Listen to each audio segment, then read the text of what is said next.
It looks like there could currently be another team that is interested in Paul George. This actually being the New York Knicks. What's going on, everyone, and welcome back to the channel. Today I've got some more NBA news to talk about with you guys, with it currently actually being reported that Paul George could emerge as a potential trade option for the New York Knicks, and this is being reported by Mark Berman. Now, I know a lot of people are loving to hate on Paul George at the moment, and honestly, it's actually not really making me the most happy about it. Look, I'm not in any way a Paul George fan or anything like that, but people got to remember the amount of injuries this guy has had, that it's absolutely crazy. And the fact that he came back, last season and had that, MVP caliber season where, again, I'm pretty sure he finished like third in the MVP or something like that.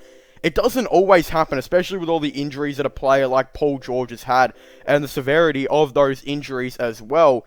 Again, I feel like Paul George, suffering from a lot of injuries throughout the season with the Los Angeles Clippers. He was never fully healthy to be playing at all, really, throughout a lot of the games through the season. And not just that, he also had a lot of mental issues, especially in the bubble, that, again, would affect anyone. When you're being taken away from your family for that long and being thrown into a bubble, where you can't do really anything but play basketball, it's a very, very hard thing. And I think a lot of people are giving Paul George a lot of crap without even thinking what it would be like to kind of be in his situation. Now, I don't know if Paul George is ever going to go back to being what he originally was, with the Pacers in his last season with the Oklahoma City Thunder.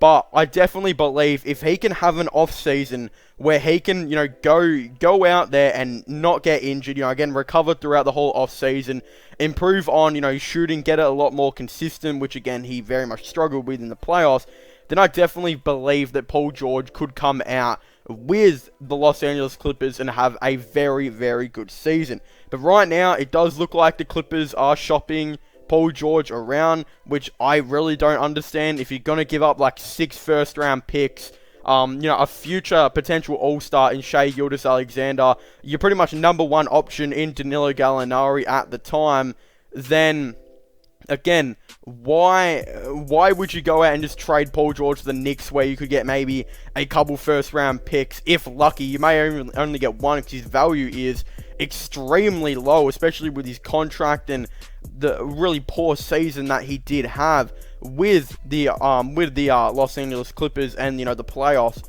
You're not going to get much for him, and again, that's why I just believe they should not trade him.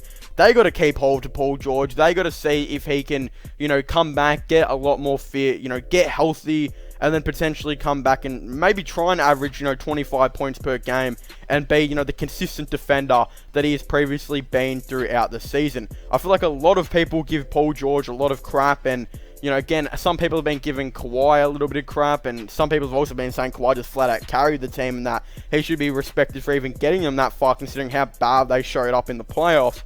But I honestly feel like it's a little bit of the Clippers management's fault as well. They should not have given up that much to get Paul George to the team. And even if they did give up that much, it's pretty clear to see right now they have a lot of players on the team that don't really fit. It's pretty clear to see that they need a center that can space the floor, because with all the centers, slash big man that have been going around with them right now, they have been struggling with Montrezl Harrell not being able to guard, again, a lot taller centers. He's been having to play real small ball center, when again, it's clear he's a power forward, but he can't really play power forward because he can't shoot.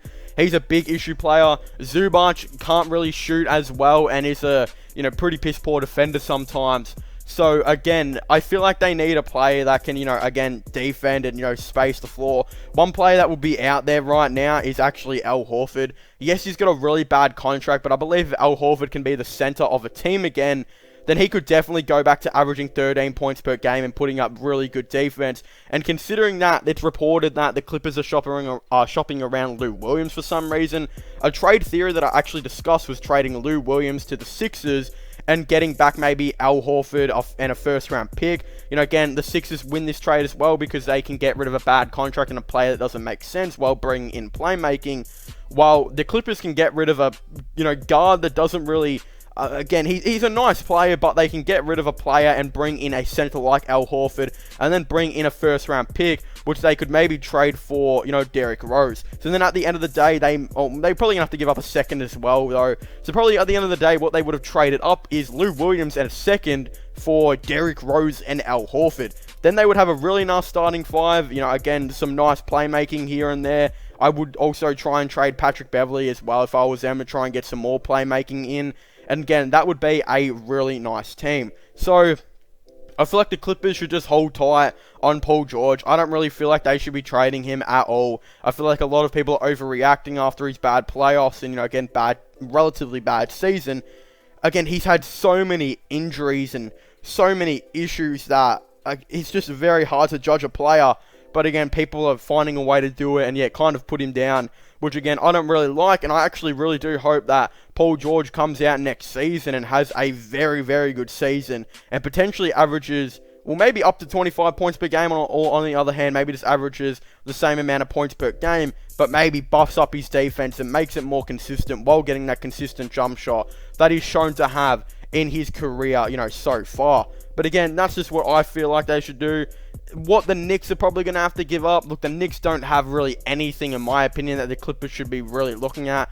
If I was the Clippers, I'd be asking for Elfrid Payton because of the playmaking that Payton, can provide to the team, which the Clippers very much do lack.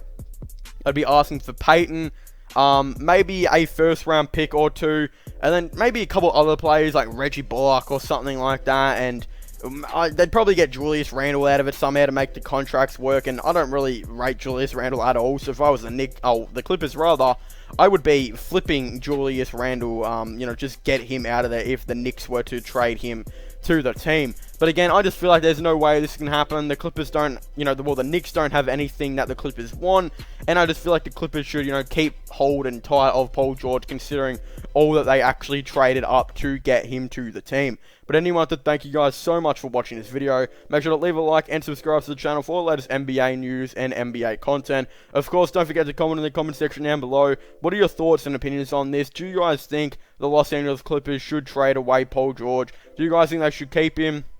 What do you guys think the Knicks should give up to try and get him to the team? Again, I definitely would really like to know all of your thoughts and opinions on this down below. But of course, don't forget to subscribe to my gaming channel and my IRA/Long channel. Don't forget to check out my podcast as well if you haven't already. Links for them will all be in the description down below. But as I was saying, I want to thank you guys so much for watching. Make sure to leave a like, subscribe, and comment. And I'll see you guys next time. Goodbye.